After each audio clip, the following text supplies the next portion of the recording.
Good morning mga kapangarap, no? May papakita ako sa inyo. Di ba last time, makikita niyo yun sa mga vlogs ko kapag pupunta ako sa pumunta ako sa lake before. Ito yung sinasabi ko na kapag winter, yung lake dito nagiging ice. Pakita ko sa inyo at susubukan natin ito kayo dun. Challenge to, challenge. Ito mga kapangarap, nandito tayo sa tabi ng lake. Meron akong mga vlogs dito before. Mapapansin nyo, tubig to, tubig. Actually, may mga lumalangoy dito. Hindi ko na alam kung nasa na yung mga lumalangoy na mga ducks doon. Nakakatakot eh, oh. Yeah, ano binabato nila ng bato para titignan nila kung matibay. Susubukan natin mga pangarap. Tignan natin kung anong mangyayari. Lalakad tayo dito. Ang challenge ko sana talaga, gusto ko maglalakad ako dito hanggang dun sa dulo. Kaya lang dahil takot ako. Siyempre nakatakot din, di ba? Matigas. Nakatakot din, siyempre, di ba? Mamaya biglang bigla tayo lumubog, di ba? Mahirap na yun pag bigla tayo lumubog. Pero hanggang dito lang, susubukan lang natin, hanggang dito lang tayo sa bungad. Bungad lang tayo, bungad.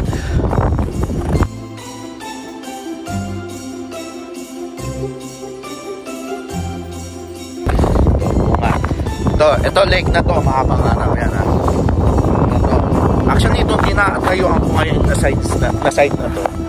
Tubig na to eh. Kasi ito na yung bato eh. Ito na yung bato. So hanggang dito lang yan dapat. Pero itong pinakatayuan natin ngayon, ito, tubig na to. Pero dito medyo confident pa ako dahil medyo alam ko matigas, syempre malapit pa. Pero baka yung doon banda sa gitna, baka lumubog tayo dyan, kaya mahirap na. Pero titignan pa rin natin, susubukan pa rin natin.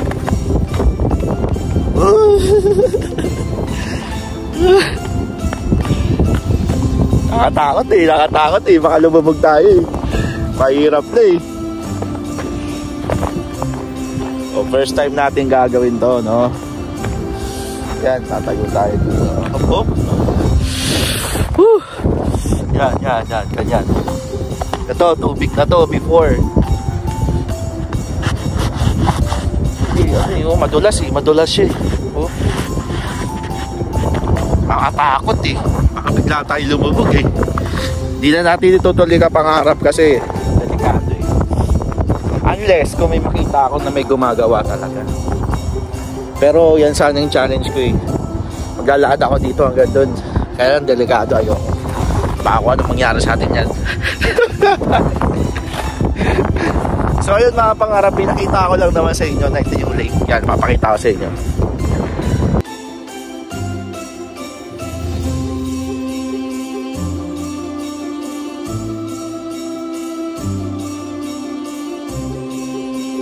So ayan.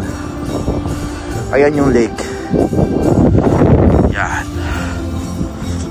So mga pangarap, kapag nag-snow ulit, ipapakita ko sa inyo naman kung yung mga activity ng mga snow, yung snow activity dito, no. Ngayong taon, I think isa sa mga pinakamagagandang Christmas ngayon kasi wala siyang masyadong snow. Hindi daw to normal, sabi nila. Usually daw September pa lang talagang di na tumitigil ang snow, kaya napaswerte tayo ngayong taon because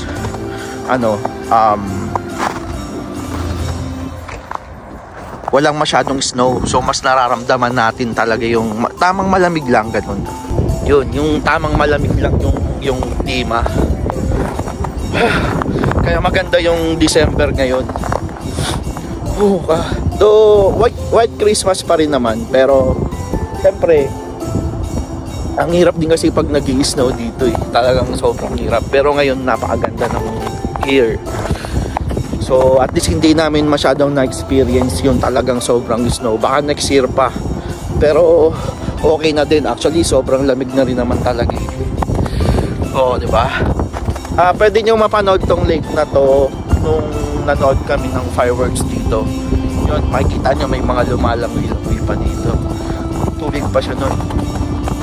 Pero ngayon makikita nyo talagang ano na siya, ice na siya. Pwede ka na nga mag-ice skate eh. Anyways mga pangarap, next pag nag-snow nga, baka hanap tayo ng place dito na pwedeng mag-ice skating saka mag-slide. Bumibili na kami ng mga pang-snow activity para ma-enjoy natin yung snow. Siguro by January, February yan. Iba-vlog ko rin yan mga pangarap, panoorin nyo. Yan, anyways, pinakita ko lang sa inyo kung anong itsura nito kapag ano na siya, yung matigas na siya. So ice na siya, no? So again, ito yung lake. Lamig siya. Woo.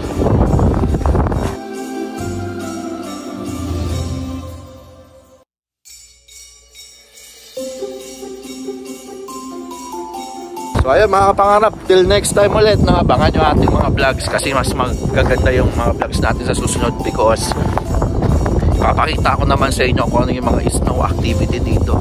Alamig. Papakita ko sa inyo kung ano yung mga snow activity. So i-enjoy natin ang snow. So ganun lang mga pangarap, kung ano yung binibigay sa atin ng environment, wala naman tayo magagawa eh, talagang kalikasan yan.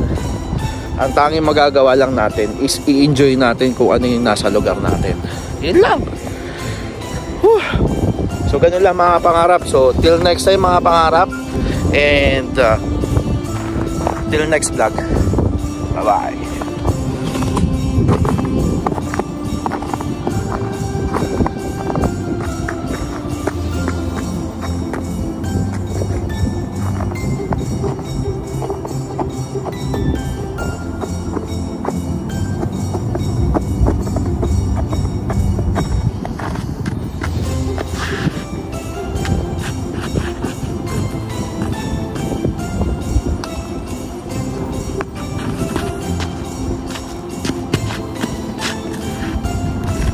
Lalakad tayo sa ano ngayon, sa lake mga pangarap.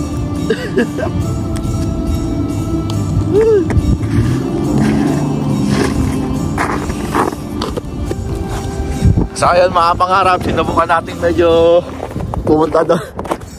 Pero ayoko lang mahulog tayo sa ano, sa lake. Baka hindi mo siya masyado matigas. Anyways, na-experience na natin, okay? Till next time mga pangarap, bye-bye.